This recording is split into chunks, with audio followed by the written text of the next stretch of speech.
ದಿವಂಗತ ಮಾಜಿ ಸಂಸದರು ಹಾಗೂ ಕಾಂಗ್ರೆಸ್ನ ಹಿರಿಯ ಮುಖಂಡರು ಆದ ಆರ್ ಧ್ರುವನಾರಾಯಣ್ ಅವರ ಪ್ರಥಮ ವರ್ಷದ ಪುಣ್ಯ ಸ್ಮರಣೆಗೆ ಸಕಲ ಸಿದ್ಧತೆಗಳನ್ನು ಮಾಡಿಕೊಳ್ಳಲಾಗ್ತಾ ಇದೆ. ಚಾಮರಾಜನಗರ ಜಿಲ್ಲೆಯ ಧ್ರುವನಾರಾಯಣ್ ಅವರ ಸ್ವಗ್ರಾಮ ಹೆಗ್ಗವಾಡಿ ಗ್ರಾಮದ ಪುಣ್ಯಭೂಮಿಯ ಬಳಿ ಆಯೋಜಿಸಿರುವ ಈ ಕಾರ್ಯಕ್ರಮಕ್ಕೆ ಮುಖ್ಯಮಂತ್ರಿ ಸಿದ್ದರಾಮಯ್ಯ, ಉಪಮುಖ್ಯಮಂತ್ರಿ ಡಿ.ಕೆ. ಶಿವಕುಮಾರ್ ಸೇರಿದಂತೆ ಸಾಕಷ್ಟು ಗಣ್ಯ ವ್ಯಕ್ತಿಗಳು ಕಾರ್ಯಕ್ರಮದಲ್ಲಿ ಭಾಗಿಯಾಗಲಿದ್ದು, ಈ ಕಾರ್ಯಕ್ರಮದ ಯಶಸ್ಸಿಗೆ ಪೂರ್ವಭಾವಿ ಸಭೆಯನ್ನು ನಡೆಸಲಾಯಿತು. ಧ್ರುವನಾರಾಯಣ್ ಅವರ ಪುತ್ರ ಹಾಗೂ ಶಾಸಕರಾದ ದರ್ಶನ್ ಧ್ರುವನಾರಾಯಣ್ ಅವರ ಅಧ್ಯಕ್ಷತೆಯಲ್ಲಿ ಪಟ್ಟಣದ ಪ್ರವಾಸಿ ಮಂದಿರದಲ್ಲಿ ಪೂರ್ವಭಾವಿ ಸಭೆಯನ್ನು ನಡೆಸಲಾಯಿತು.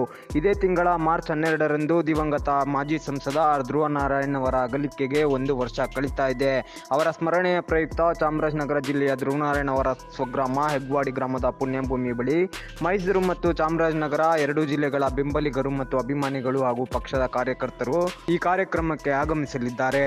ರಾಜ್ಯದ ಮುಖ್ಯಮಂತ್ರಿಗಳಾದ ಸಿದ್ದರಾಮಯ್ಯ, ಉಪಮುಖ್ಯಮಂತ್ರಿ ಡಿ.ಕೆ. ಶಿವಕುಮಾರ್ ಹಾಗೂ ಸಾಕಷ್ಟು ಸಚಿವ ಸಂಪುಟದ ಸಚಿವರು, ಶಾಸಕರು ಅಂದಿನ ಕಾರ್ಯಕ್ರಮದ ಸಂದರ್ಭದಲ್ಲಿ ಪುಣ್ಯಭೂಮಿ ಬಳಿ ಆಗಮಿಸಲಿದ್ದಾರೆ ಅಂತ ಸಭೆಯಲ್ಲಿ ತೀರ್ಮಾನಿಸಿ ಕಾರ್ಯಕ್ರಮವನ್ನು ಯಶಸ್ವಿಗೊಳಿಸುವಂತೆ ಚರ್ಚಿಸಲಾಯಿತು.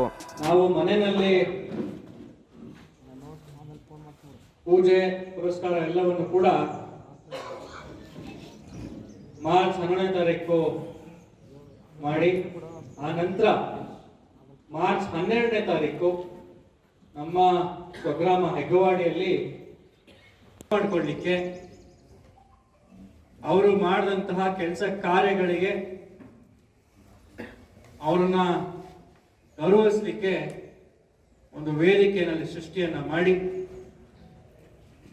ಮಾನ್ಯ ಮುಖ್ಯಮಂತ್ರಿಗಳು ಸಿದ್ದರಾಮಯ್ಯ ಸಾಹೇಬರ ಹಾದಿಯಾಗಿ